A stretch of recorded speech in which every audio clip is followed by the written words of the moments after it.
The Sundog Trail by Jack London. Sitka Charley smoked his pipe and gazed thoughtfully at the Police Gazette illustration on the wall. For half an hour he had been steadily regarding it, and for half an hour I had been slyly watching him. Something was going on in that mind of his, and, whatever it was, I knew it was well worth knowing. He had lived life, and seen things, and performed that prodigy of prodigies, namely, the turning of his back upon his own people, and, in so far as it was possible for an Indian, becoming a white man even in his mental processes. As he phrased it himself, he had come into the warm, sat among us, by our fires, and become one of us. He had never learned to read nor write, but his vocabulary was remarkable, and more remarkable still was the completeness with which he had assumed the white man's point of view, the white man's attitude toward things. We had struck this deserted cabin after a hard day on trail. The dogs had been fed, the supper dishes washed, the beds made, and we were now enjoying that most delicious hour that comes each day, and but once each day, on the Alaskan trail, the hour when nothing intervenes between the tired body and bed save the smoking of the evening pipe. Some former denizen of the cabin had decorated its walls with illustrations torn from magazines and newspapers, and it was these illustrations that had held Sitka Charley's attention from the moment of our arrival 2 hours before. He had studied them intently, ranging from one to another and back again, and I could see that there was uncertainty in his mind, and bepuzzlement. Well? I finally broke the silence. He took the pipe from his mouth and said simply, "I do not understand." He smoked on again, and again removed the pipe, using it to point at the Police Gazette illustration. "That picture, what does it mean? I do not understand." I looked at the picture. A man, with a preposterously wicked face, his right hand pressed dramatically to his heart, was falling backward to the floor. Confronting him, with a face that was a composite of destroying angel and Adonis, was a man holding a smoking revolver. "One man is killing the other man," I said, aware of a distinct bepuzzlement of my own and of failure to explain. "Why?" asked Sitka Charley. "I do not know," I confessed. "That picture is all end," he said. "It has no beginning." "It is life," I said. "Life has beginning," he objected. I was silenced for the moment, while his eyes wandered on to an adjoining decoration, a photographic reproduction of somebody's Leda and the Swan. "That picture," he said, "has no beginning. It has no end. I do not understand pictures." "Look at that picture," I commanded, pointing to a third decoration. "It means something. Tell me what it means to you." He studied it for several minutes. "The little girl is sick," he said finally. "That is the doctor looking at her. They have been up all night. See, the oil is low in the lamp, the first morning light is coming in at the window. It is a great sickness, maybe she will die, that is why the doctor looks so hard. That is the mother. It is a great sickness, because the mother's head is on the table and she is crying." "How do you know she is crying?" I interrupted. "You cannot see her face. Perhaps she is asleep." Sitka Charley looked at me in swift surprise, then back at the picture. It was evident that he had not reasoned the impression. "Perhaps she is asleep," he repeated. He studied it closely. "No, she is not asleep. The shoulders show that she is not asleep. I have seen the shoulders of a woman who cried. The mother is crying. It is a very great sickness." "And now you understand the picture," I cried. He shook his head, and asked, "The little girl, does it die?" It was my turn for silence. "Does it die?" he reiterated. "You are a painter man. Maybe you know." "No, I do not know," I confessed. "It is not life," he delivered himself dogmatically. "In life little girl die or get well. Something happen in life. In picture nothing happen. No, I do not understand pictures. His disappointment was patent. It was his desire to understand all things that white men understand, and here, in this matter, he failed. I felt, also, that there was challenge in his attitude. He was bent upon compelling me to show him the wisdom of pictures. Besides, he had remarkable powers of visualization. I had long since learned this. He visualized everything. He saw life in pictures, felt life in pictures, generalized life in pictures, and yet he did not understand pictures when seen through other men's eyes and expressed by those men with color and line upon canvas. Pictures are bits of life, I said. We paint life as we see it. For instance, Charlie, you are coming along the trail. It is night. You see a cabin. The window is lighted. You look through the window for 1 second, or for 2 seconds, you see something, and you go on your way. You saw maybe a man writing a letter. You saw something without beginning or end. Nothing happened. Yet it was a bit of life you saw. You remember it afterward. It is like a picture in your memory. The window is the frame of the picture. I could see that he was interested, and I knew that as I spoke he had looked through the window and seen the man writing the letter. There is a picture you have painted that I understand, he said. It is a true picture. It has much meaning. It is in your cabin at Dawson. It is a faro table. There are men playing. It is a large game. The limit is off. How do you know the limit is off? I broke in excitedly, for here was where my work could be tried out on an unbiased judge who knew life only, and not art, and who was a sheer master of reality. Also, I was very proud of that particular piece of work. I had named it, The Last Turn, and I believed it to be one of the best things I had ever done. There are no chips on the table, Sitka Charley explained. The men are playing with markers. That means the roof is the limit.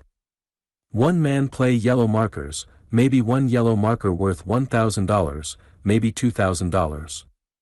One man play red markers. Maybe they are worth $500, maybe $1,000. It is a very big game. Everybody play very high, up to the roof. How do I know? You make the dealer with blood little bit warm in face.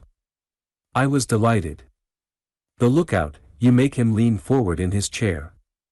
Why he lean forward? Why his face very much quiet? Why his eyes very much bright? Why dealer warm with blood a little bit in the face? Why all men very quiet? The man with yellow markers. The man with white markers. The man with red markers. Why nobody talk? Because very much money. Because last turn. How do you know it is the last turn? I asked. The king is coppered, the 7 is played open, he answered. Nobody bet on other cards. Other cards all gone. Everybody one mind. Everybody play king to lose, 7 to win. Maybe bank lose $20,000, maybe bank win. Yes, that picture I understand. Yet you do not know the end. I cried triumphantly. It is the last turn, but the cards are not yet turned. In the picture they will never be turned. Nobody will ever know who wins nor who loses. And the men will sit there and never talk, he said, wonder and awe growing in his face. And the lookout will lean forward, and the blood will be warm in the face of the dealer. It is a strange thing. Always will they sit there, always, and the cards will never be turned. It is a picture, I said. It is life.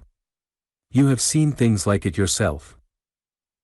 He looked at me and pondered, then said, very slowly, no, as you say, there is no end to it. Nobody will ever know the end. Yet is it a true thing? I have seen it. It is life. For a long time he smoked on in silence, weighing the pictorial wisdom of the white man and verifying it by the facts of life. He nodded his head several times, and grunted once or twice. Then he knocked the ashes from his pipe, carefully refilled it, and after a thoughtful pause, lighted it again. Then have I, too, seen many pictures of life, he began, pictures not painted, but seen with the eyes. I have looked at them like through the window at the man writing the letter. I have seen many pieces of life, without beginning, without end, without understanding. With a sudden change of position he turned his eyes full upon me and regarded me thoughtfully. Look you, he said, you are a painter man. How would you paint this which I saw, a picture without beginning, the ending of which I do not understand, a piece of life with the northern lights for a candle and Alaska for a frame? It is a large canvas, I murmured. But he ignored me, for the picture he had in mind was before his eyes and he was seeing it. There are many names for this picture, he said. But in the picture there are many sundogs, and it comes into my mind to call it, the Sundog Trail. It was a long time ago, 7 years ago, the fall of '97, when I saw the woman first time. At Lake Linderman I had one canoe, very good Peterborough canoe. I came over Chilkoot Pass with 2,000 letters for Dawson. I was letter carrier. Everybody rushed to Klondike at that time. Many people on trail. Many people chop down trees and make boats. Last water, snow in the air, snow on the ground, ice on the lake, on the river ice in the eddies. Every day more snow, more ice. Maybe 1 day, maybe 3 days, maybe 6 days, any day maybe freeze up come, then no more water, all ice, everybody walk, Dawson 600 miles, long time walk. Boat go very quick. Everybody want to go boat. Everybody say, Charlie, $200 you take me in canoe, Charlie, $300, Charlie, $400. I say no, all the time I say no. I am letter carrier. In morning I get to Lake Linderman. I walk all night and am much tired. I cook breakfast, I eat, then I sleep on the beach 3 hours. I wake up. It is 10 o'clock. Snow is falling. There is wind, much wind that blows fair. Also, there is a woman who sits in the snow alongside. She is white woman, she is young, very pretty, maybe she is 20 years old, maybe 25 years old. She look at me. I look at her. She is very tired. She is no dance woman. I see that right away. She is good woman, and she is very tired. You are Sitka Charley, she says. I get up quick and roll blankets so snow does not get inside. I go to Dawson, she says. I go in your canoe, how much?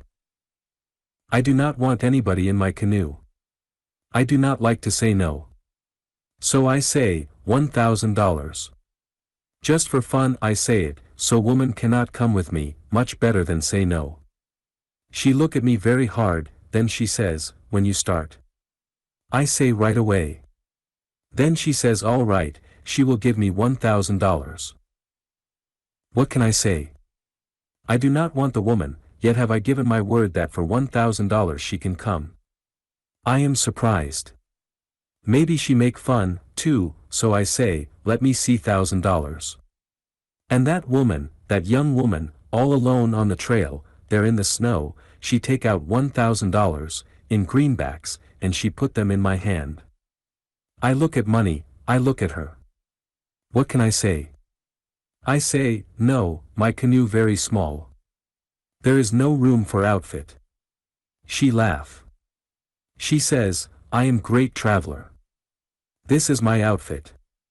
She kick one small pack in the snow. It is 2 fur robes, canvas outside, some woman's clothes inside. I pick it up. Maybe 35 pounds. I am surprised. She take it away from me. She says, come, let us start. She carries pack into canoe. What can I say? I put my blankets into canoe. We start. And that is the way I saw the woman first time. The wind was fair. I put up small sail. The canoe went very fast, it flew like a bird over the high waves. The woman was much afraid. What for you come Klondike much afraid? I ask. She laugh at me, a hard laugh, but she is still much afraid. Also is she very tired. I run canoe through rapids to Lake Bennett. Water very bad, and woman cry out because she is afraid. We go down Lake Bennett, snow, ice, wind like a gale, but woman is very tired and go to sleep. That night we make camp at Windy Arm. Woman sit by fire and eat supper. I look at her. She is pretty. She fix hair.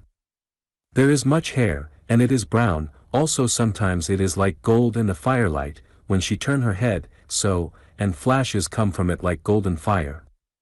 The eyes are large and brown, sometimes warm like a candle behind a curtain, sometimes very hard and bright like broken ice when sun shines upon it.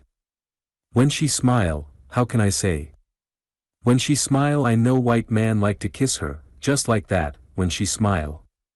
She never do hard work. Her hands are soft, like baby's hand. She is soft all over, like baby. She is not thin, but round like baby, her arm, her leg, her muscles, all soft and round like baby. Her waist is small, and when she stand up, when she walk, or move her head or arm, it is, I do not know the word, but it is nice to look at, like, maybe I say she is built on lines like the lines of a good canoe, just like that, and when she moves she is like the movement of the good canoe sliding through still water or leaping through water when it is white and fast and angry. It is very good to see.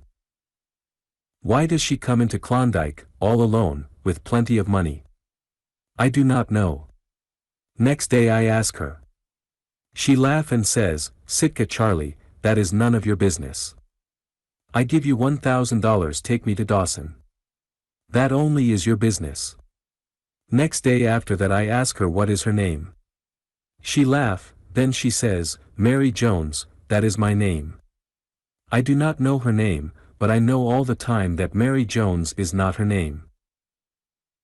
It is very cold in canoe, and because of cold sometimes she not feel good. Sometimes she feel good and she sing.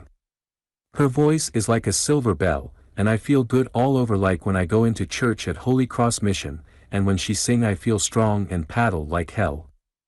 Then she laugh and says, you think we get to Dawson before freeze up, Charlie? Sometimes she sit in canoe and is thinking far away, her eyes like that, all empty. She does not see Sitka Charley, nor the ice, nor the snow. She is far away. Very often she is like that, thinking far away. Sometimes, when she is thinking far away, her face is not good to see. It looks like a face that is angry, like the face of one man when he want to kill another man. Last day to Dawson very bad. Shore ice in all the eddies, mush, ice in the stream. I cannot paddle. The canoe freeze to ice. I cannot get to shore. There is much danger. All the time we go down Yukon in the ice.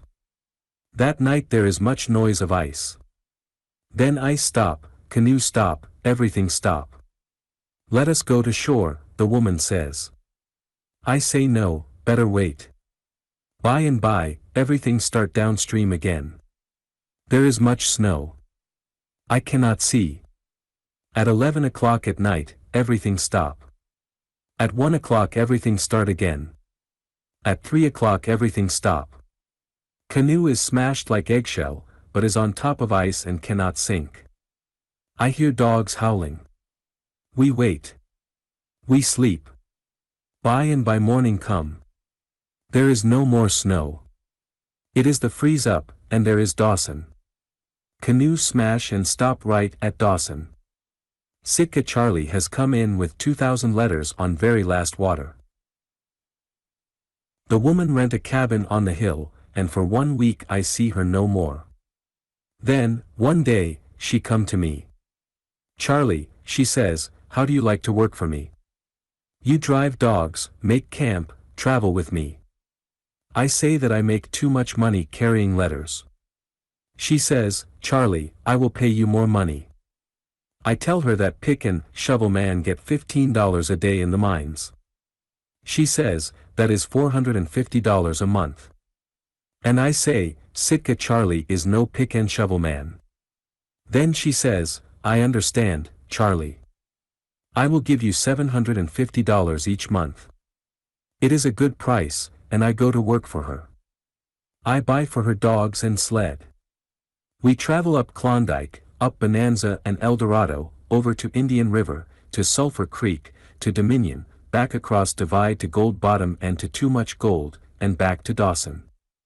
All the time she look for something, I do not know what. I am puzzled. What thing you look for? I ask. She laugh. You look for gold? I ask. She laugh. Then she says, that is none of your business, Charlie. And after that I never ask any more. She has a small revolver which she carries in her belt. Sometimes, on trail, she makes practice with revolver. I laugh. What for you laugh, Charlie, she ask. What for you play with that? I say. It is no good. It is too small. It is for a child, a little plaything. When we get back to Dawson she asked me to buy good revolver for her. I buy a Colt's 44. It is very heavy, but she carry it in her belt all the time. At Dawson comes the man. Which way he come I do not know. Only do I know he is Chekakuo, what you call tenderfoot. His hands are soft, just like hers. He never do hard work. He is soft all over. At first I think maybe he is her husband. But he is too young. Also, they make 2 beds at night. He is maybe 20 years old. His eyes blue, his hair yellow, he has a little mustache which is yellow. His name is John Jones. Maybe he is her brother. I do not know. I ask questions no more. Only I think his name not John Jones. Other people call him Mr. Gervin. I do not think that is his name. I do not think her name is Miss Gervin, which other people call her. I think nobody know their names. One night I am asleep at Dawson. He wake me up. He says, get the dogs ready, we start. No more do I ask questions, so I get the dogs ready and we start. We go down the Yukon. It is night time, it is November, and it is very cold, 65 below. She is soft. He is soft. The cold bites. They get tired. They cry under their breaths to themselves. By and by I say better we stop and make camp. But they say that they will go on. 3 times I say better to make camp and rest, but each time they say they will go on. After that I say nothing. All the time, day after day, is it that way. They are very soft. They get stiff and sore. They do not understand moccasins, and their feet hurt very much. They limp, they stagger like drunken people, they cry under their breaths, and all the time they say, on. On. We will go on.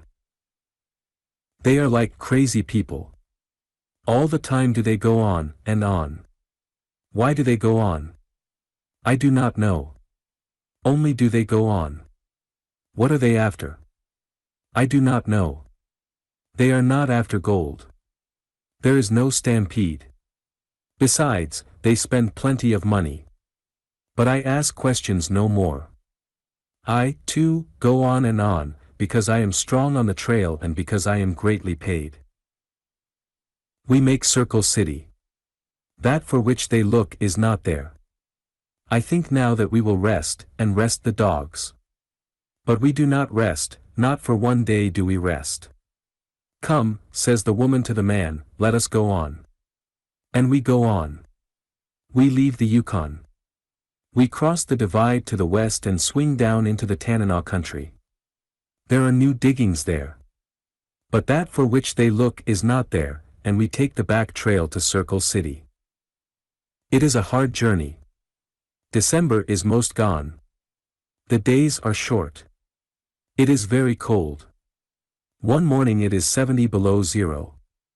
Better that we don't travel today, I say, else will the frost be unwarmed in the breathing and bite all the edges of our lungs. After that we will have bad cough, and maybe next spring will come pneumonia. But they are Chekakuo. They do not understand the trail. They are like dead people, they are so tired, but they say, let us go on. We go on.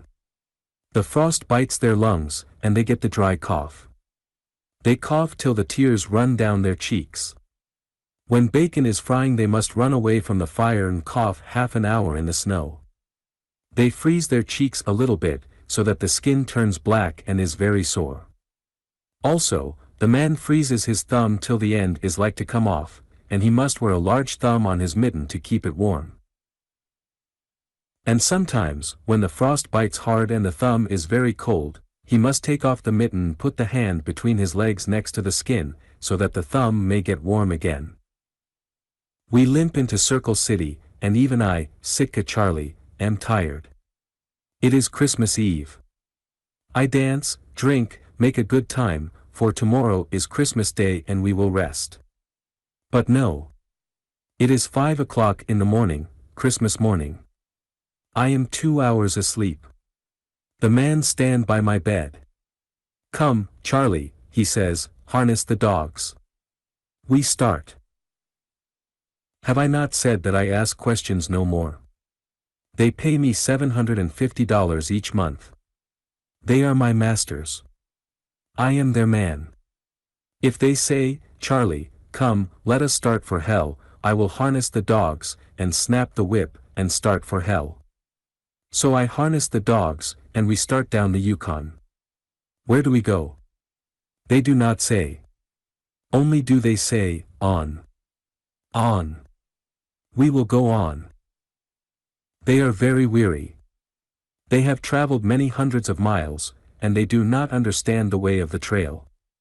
Besides, their cough is very bad, the dry cough that makes strong men swear and weak men cry. But they go on. Every day they go on. Never do they rest the dogs. Always do they buy new dogs. At every camp, at every post, at every Indian village, do they cut out the tired dogs and put in fresh dogs. They have much money, money without end, and like water they spend it. They are crazy. Sometimes I think so, for there is a devil in them that drives them on and on, always on. What is it that they try to find? It is not gold. Never do they dig in the ground. I think a long time. Then I think it is a man they try to find. But what man? Never do we see the man. Yet are they like wolves on the trail of the kill. But they are funny wolves, soft wolves, baby wolves who do not understand the way of the trail. They cry aloud in their sleep at night. In their sleep they moan and groan with the pain of their weariness. And in the day, as they stagger along the trail, they cry under their breaths. They are funny wolves. We pass Fort Yukon. We pass Fort Hamilton. We pass Minuk. January has come and nearly gone. The days are very short. At 9 o'clock comes daylight. At 3 o'clock comes night. And it is cold. And even I, Sitka Charley, am tired. Will we go on forever this way without end? I do not know. But always do I look along the trail for that which they try to find. There are few people on the trail. Sometimes we travel 100 miles and never see a sign of life. It is very quiet. There is no sound. Sometimes it snows, and we are like wandering ghosts. Sometimes it is clear, and at midday the sun looks at us for a moment over the hills to the south. The northern lights flame in the sky, and the sundogs dance, and the air is filled with frost dust. I am Sitka Charley, a strong man. I was born on the trail, and all my days have I lived on the trail. And yet have these two baby wolves made me very tired. I am lean, like a starved cat, and I am glad of my bed at night, and in the morning am I greatly weary. Yet ever are we hitting the trail in the dark before daylight, and still on the trail does the dark after nightfall find us. These two baby wolves. If I am lean like a starved cat, they are lean like cats that have never eaten and have died. Their eyes are sunk deep in their heads, bright sometimes as with fever, dim and cloudy sometimes like the eyes of the dead. Their cheeks are hollow like caves in a cliff. Also are their cheeks black and raw from many freezings. Sometimes it is the woman in the morning who says, I cannot get up. I cannot move. Let me die. And it is the man who stands beside her and says, Come, let us go on. And they go on. And sometimes it is the man who cannot get up, and the woman says, Come, let us go on. But the one thing they do, and always do, is to go on. Always do they go on. Sometimes, at the trading posts, the man and woman get letters. I do not know what is in the letters. But it is the scent that they follow, these letters themselves are the scent. One time an Indian gives them a letter. I talk with him privately. He says it is a man with one eye who gives him the letter, a man who travels fast down the Yukon. That is all. But I know that the baby wolves are after the man with the one eye. It is February, and we have traveled 1,500 miles. We are getting near Bering Sea, and there are storms and blizzards. The going is hard. We come to Anvig.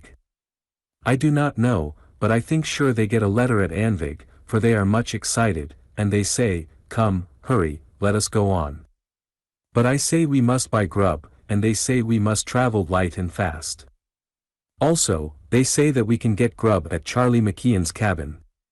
Then do I know that they take the big cut off, for it is there that Charlie McKeon lives where the black rock stands by the trail. Before we start, I talk maybe 2 minutes with the priest at Anvig. Yes, there is a man with one eye who has gone by and who travels fast. And I know that for which they look is the man with the one eye. We leave Anvig with little grub, and travel light and fast. There are 3 fresh dogs bought in Anvig, and we travel very fast. The man and woman are like mad. We start earlier in the morning, we travel later at night. I look sometimes to see them die, these 2 baby wolves, but they will not die. They go on and on. When the dry cough take hold of them hard, they hold their hands against their stomach and double up in the snow, and cough, and cough, and cough. They cannot walk, they cannot talk. Maybe for 10 minutes they cough, maybe for half an hour, and then they straighten up, the tears from the coughing frozen on their faces, and the words they say are, Come, let us go on.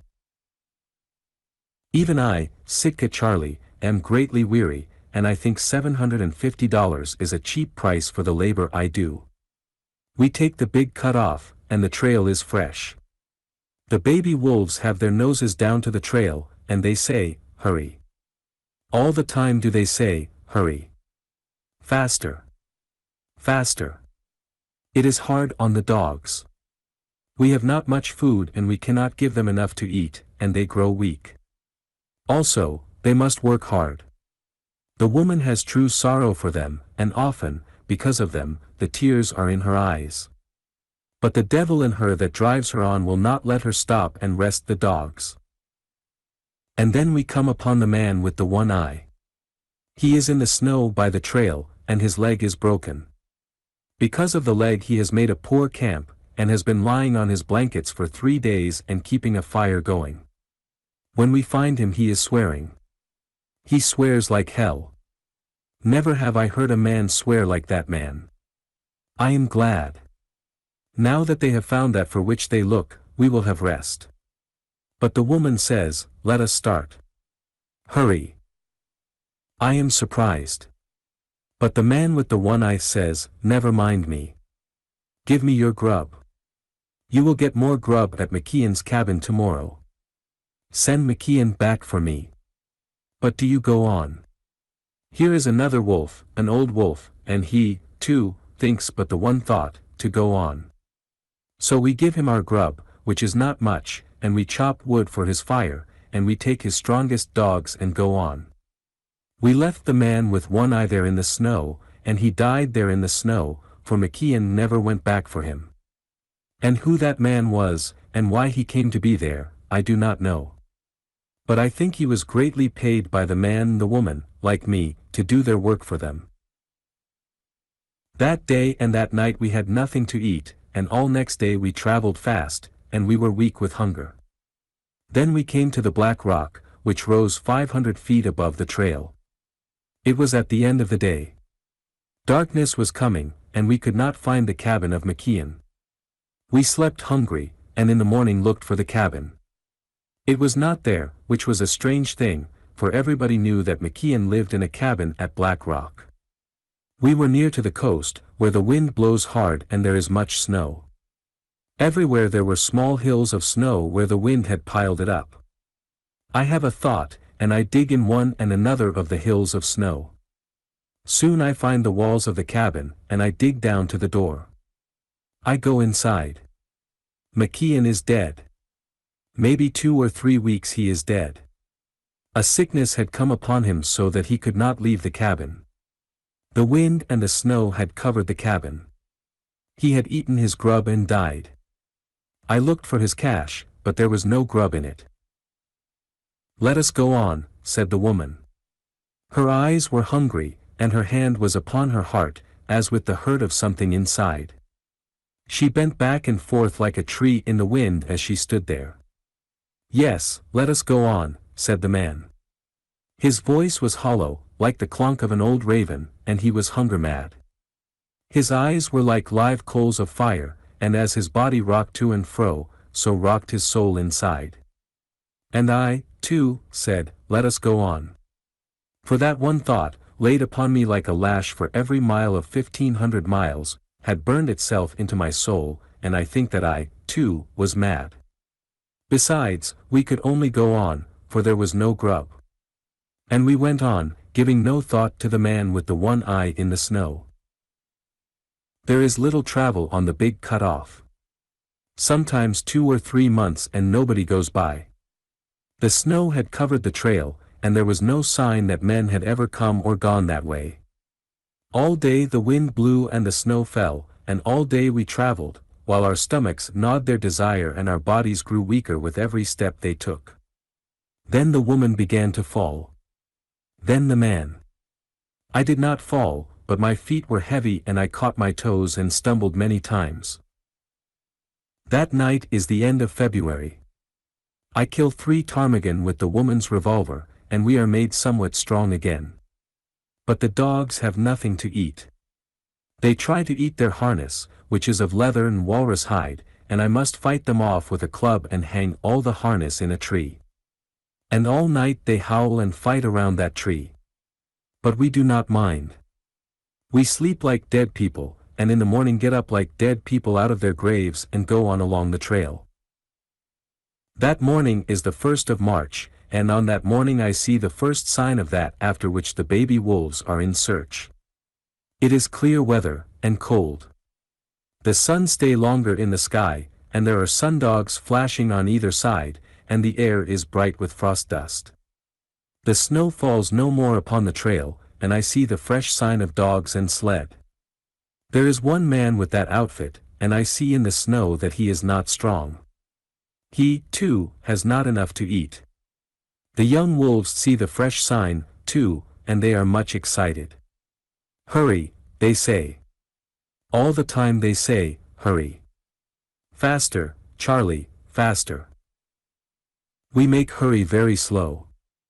All the time the man and the woman fall down. When they try to ride on sled the dogs are too weak, and the dogs fall down. Besides, it is so cold that if they ride on the sled they will freeze. It is very easy for a hungry man to freeze. When the woman fall down, the man help her up. Sometimes the woman help the man up.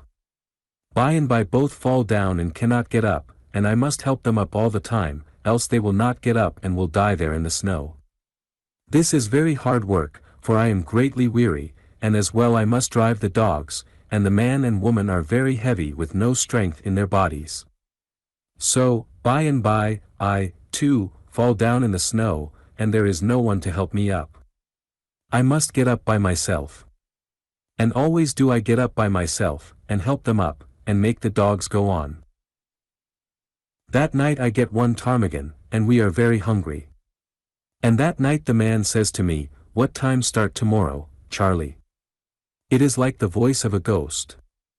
I say, "All the time you make start at 5 o'clock. Tomorrow," he says, "we will start at 3 o'clock. I laugh in great bitterness, and I say, "You are dead man." And he says, "Tomorrow we will start at 3 o'clock. And we start at 3 o'clock, for I am their man, and that which they say is to be done, I do. It is clear and cold, and there is no wind. When daylight comes we can see a long way off. And it is very quiet. We can hear no sound but the beat of our hearts, and in the silence that is a very loud sound. We are like sleep walkers, and we walk in dreams until we fall down, and then we know we must get up, and we see the trail once more and bear the beating of our hearts. Sometimes, when I am walking in dreams this way, I have strange thoughts. Why does Sitka Charley live? I ask myself. Why does Sitka Charley work hard, and go hungry, and have all this pain? For $750 a month, I make the answer, and I know it is a foolish answer. Also, is it a true answer? And after that never again do I care for money. For that day a large wisdom came to me.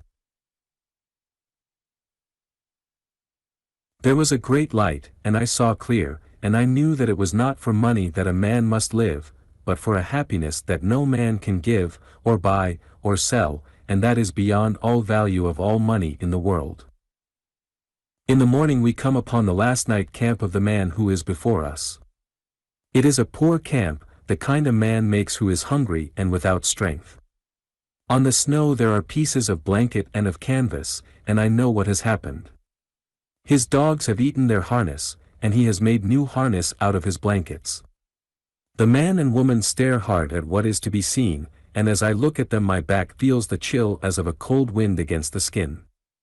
Their eyes are toil-mad and hunger-mad, and burn like fire deep in their heads. Their faces are like the faces of people who have died of hunger, and their cheeks are black with the dead flesh of many freezings. "Let us go on," says the man.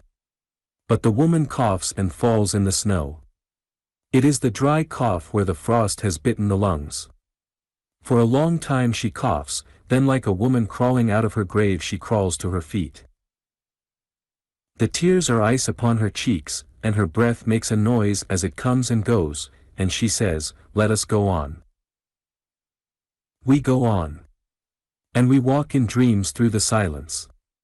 And every time we walk is a dream and we are without pain, and every time we fall down is an awakening, and we see the snow and the mountains and the fresh trail of the man who is before us, and we know all our pain again. We come to where we can see a long way over the snow, and that for which they look is before them. A mile away there are black spots upon the snow. The black spots move. My eyes are dim, and I must stiffen my soul to see. And I see one man with dogs and a sled. The baby wolves see, too. They can no longer talk, but they whisper, "On, on. Let us hurry." And they fall down, but they go on. The man who is before us, his blanket harness breaks often, and he must stop and mend it. Our harness is good, for I have hung it in trees each night. At 11 o'clock the man is half a mile away. At 1 o'clock he is a quarter of a mile away. He is very weak. We see him fall down many times in the snow. One of his dogs can no longer travel, and he cuts it out of the harness. But he does not kill it. I kill it with the axe as I go by, as I kill one of my dogs which loses its legs and can travel no more. Now we are 300 yards away. We go very slow. Maybe in 2-3 hours we go 1 mile. We do not walk. All the time we fall down. We stand up and stagger 2 steps, maybe 3 steps, then we fall down again. And all the time I must help up the man and woman.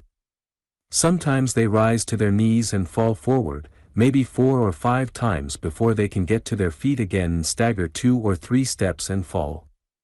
But always do they fall forward.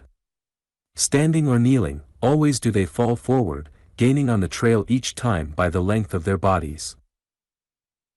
Sometimes they crawl on hands and knees like animals that live in the forest. We go like snails that are dying, we go so slow. And yet we go faster than the man who is before us. For he, too, falls all the time, and there is no Sitka Charley to lift him up.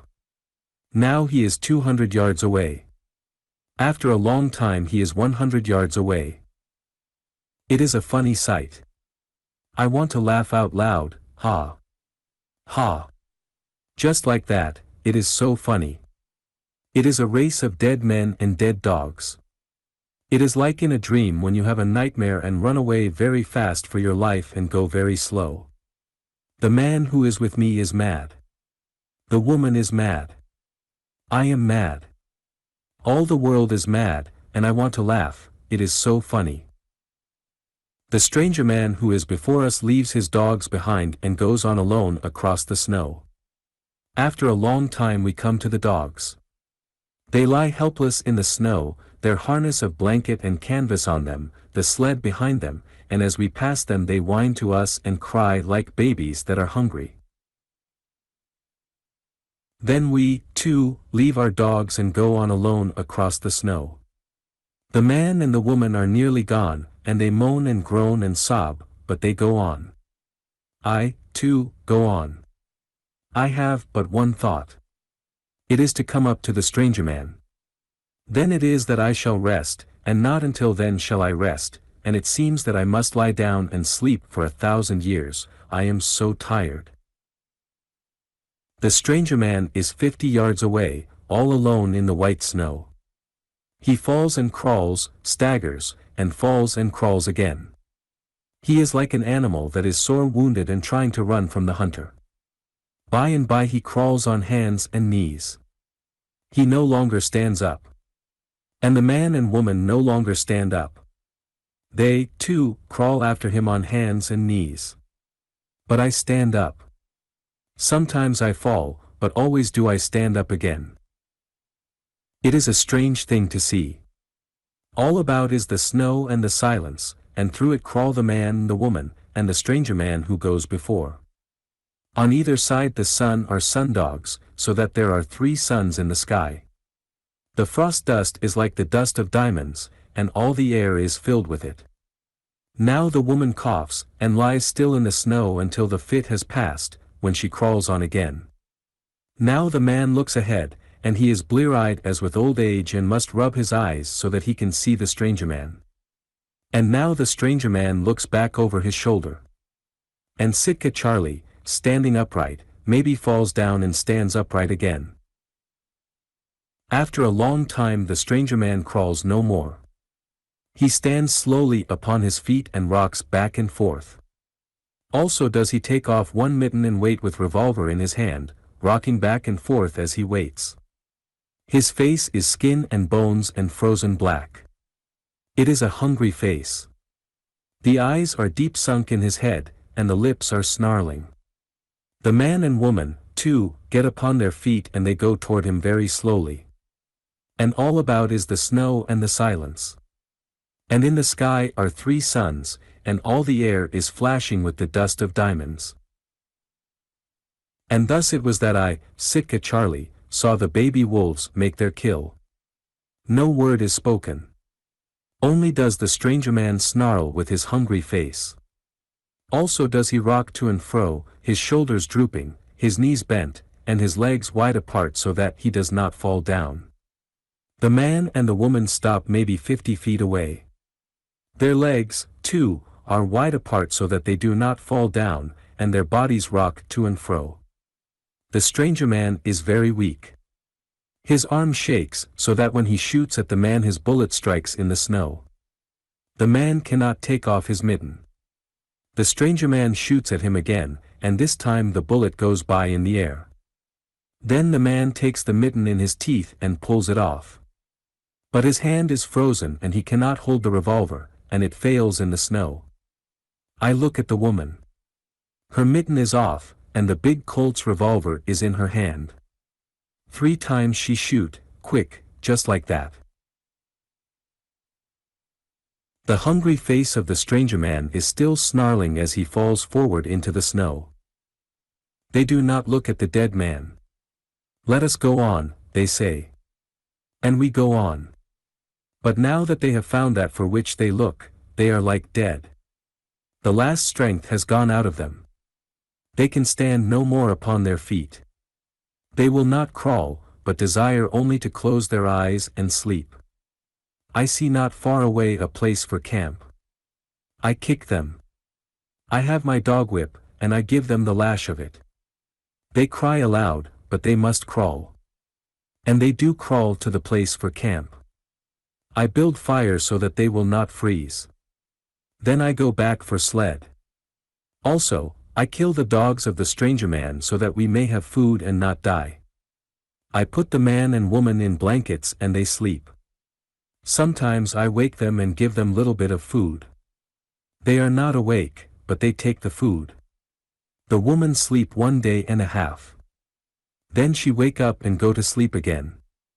The man sleep 2 days and wake up and go to sleep again. After that we go down to the coast at St. Michael's. And when the ice goes out of Bering Sea, the man and woman go away on a steamship. But first they pay me my $750 a month. Also, they make me a present of $1,000. And that was the year that Sitka Charley gave much money to the mission at Holy Cross. But why did they kill the man? I asked. Sitka Charley delayed reply until he had lighted his pipe. He glanced at the Police Gazette illustration and nodded his head at it familiarly. Then he said, speaking slowly and ponderingly. I have thought much. I do not know. It is something that happened. It is a picture I remember. It is like looking in at the window and seeing the man writing a letter. They came into my life and they went out of my life, and the picture is as I have said, without beginning, the end without understanding. You have painted many pictures in the telling, I said. He nodded his head. But they were without beginning and without end. The last picture of all had an end, I said. He answered. But what end? It was a piece of life, I said. He answered. It was a piece of life.